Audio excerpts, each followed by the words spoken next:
বাংলাদেশ রূপগঞ্জ শাখার কার্যালয়ের সামনে একত্রিত হয়েছি, এই সমাবেশ ঘোষণা করেছি।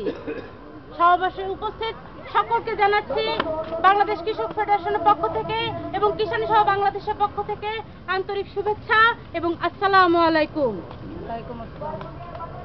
সম্মানিত উপস্থিতি, আমাদের আজকের এই সমাবেশে উপস্থিত রয়েছেন কৃষক ফেডারেশন বাংলাদেশ এবং কিষানী সভা বাংলাদেশের অন্যতম পৃষ্ঠপোষক এবং কিষানী সভা বাংলাদেশ কৃষক ফেডারেশন বাংলাদেশের প্রাণ পুরুষ আব্দুল মান্নান আজাদ, উপস্থিত রয়েছেন কৃষক ফেডারেশন বাংলাদেশের সম্মানিত সেক্রেটারি মমিন মেহেদি, উপস্থিত রয়েছেন হাজরা আপা, উপস্থিত রয়েছেন শেখ হাবিব খোকন সহ সকল কৃষক ভাইয়েরা এবং কিষানী বোনেরা সহ উপস্থিত সকলকে সম্মানিত উপস্থিতি।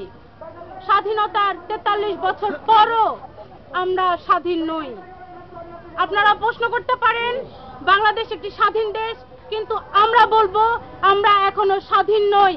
স্বাধীনতার 43 বছর পরও কৃষক মরে, স্বাধীনতার 43 বছর পরও মানুষ না খেয়ে থাকে, স্বাধীনতার 43 বছর পরও মানুষকে রাস্তায় ঘুমাতে হয়।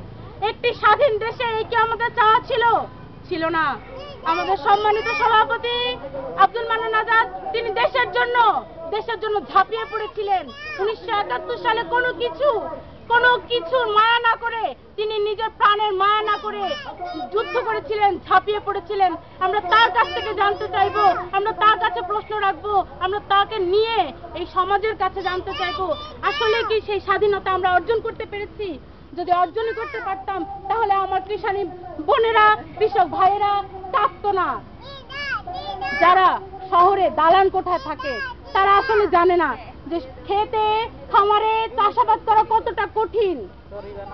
কৃষক ভাই এবং কিষানী বোনেদের যে মাথার ঘাম পায়ে ফেলে তারা যে জমি চাষ করছে, ফসল ফলাচ্ছে, ধান গম ভুট্টা সহ সবজি ফল সবকিছু তুলে দিচ্ছে জনগণের হাতে, কিন্তু তারা কি ন্যায্য অধিকার পায় না।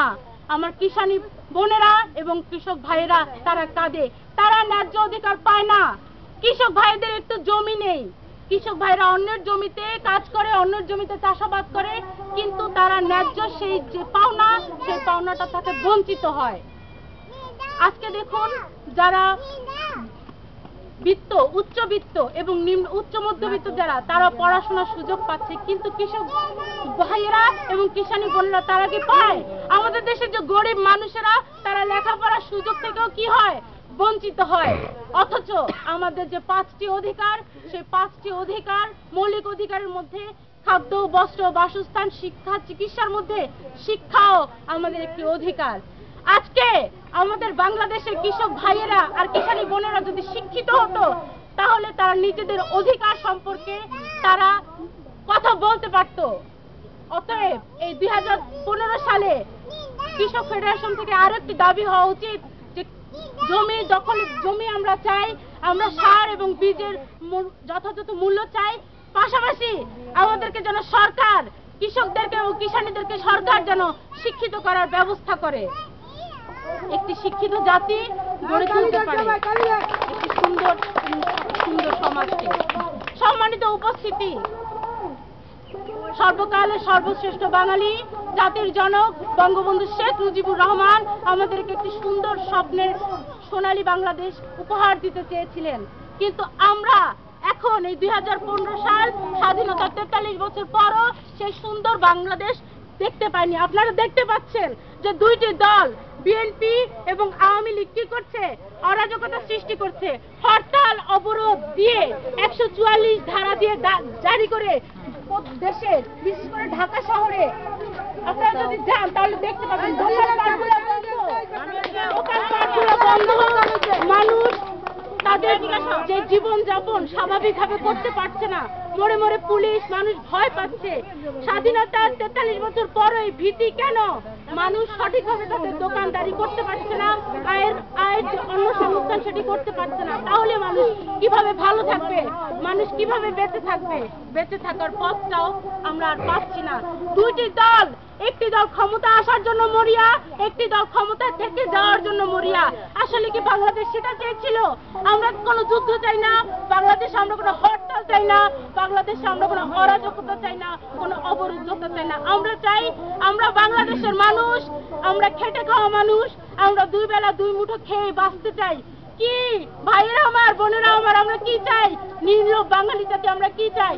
আমরা শান্তিতে থাকতে চাই, আমরা দুবেলা দুমুঠো খেয়েই বাঁচতে চাই। অতএব আসুন আমরা একত্র হয়ে বলি, দুনিয়ার কৃষক ভাইয়েরা আমার, বোনেরা আমার, যে যেখানেই থাকুক, আমিও মানুষ, আপনারাও মানুষ।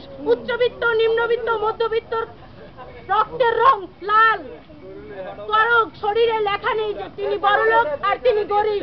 অতএব সবাই সমান অধিকার, সবাই সমান অধিকার। কেউ খাবে, কেউ খাবে না, কেউ খাবে, কেউ খাবে না।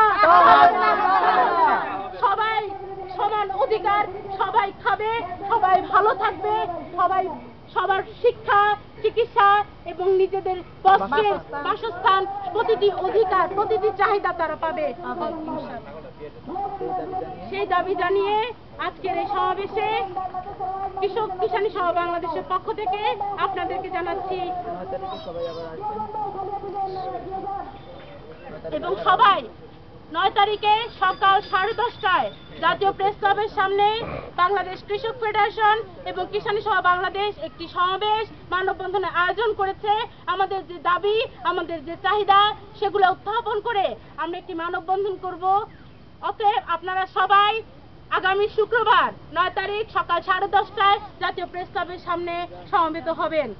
জয় হোক কিষানী সভা বাংলাদেশের, জয় হোক কৃষক ফেডারেশন বাংলাদেশের, জয় হোক মেহনতি মানুষের। আপনাদের সবাইকে ধন্যবাদ। প্রিয় সমাবেশ, আমরা শুনছিলাম কিষানী সভা বাংলাদেশের সম্মানিত সাধারণ সম্পাদক, আমাদের নতুন ধারা বাংলাদেশের সিনিয়র ভাইস চেয়ারম্যান, যিনি শুধু লন্ডন থেকে মাস্টার্স করে এসেছেন, অথচ আজকে নতুন প্রজন্মের জন্য, কৃষকদের জন্য, কিষানীদের জন্য রাজনীতি করছেন, কৃষকদের জন্য, কিষানীদের জন্য আন্দোলন করছেন। আমরা তার জন্য আরো একটা করতালি দিতে চাই। এ পর্যায়ে বক্তব্য দেওয়ার জন্য অনুরোধ জানাবো কৃষক আন্দোলনের আরেকজন পথিকৃৎ, যিনি দীর্ঘদিন যাবৎ আন্দোলন সংগ্রাম করে চলেছেন, বরিশালে যিনি তার আন্দোলন সংগ্রামের মধ্য দিয়ে কৃষকদেরকে অনুপ্রাণিত করেছেন, কিষানীদেরকে অনুপ্রাণিত করেছেন, সেই প্রিয় নেতা, কৃষক ফেডারেশনের সহ সভাপতি, জননেতা, কৃষক নেতা শেখ হাবিব খোকন।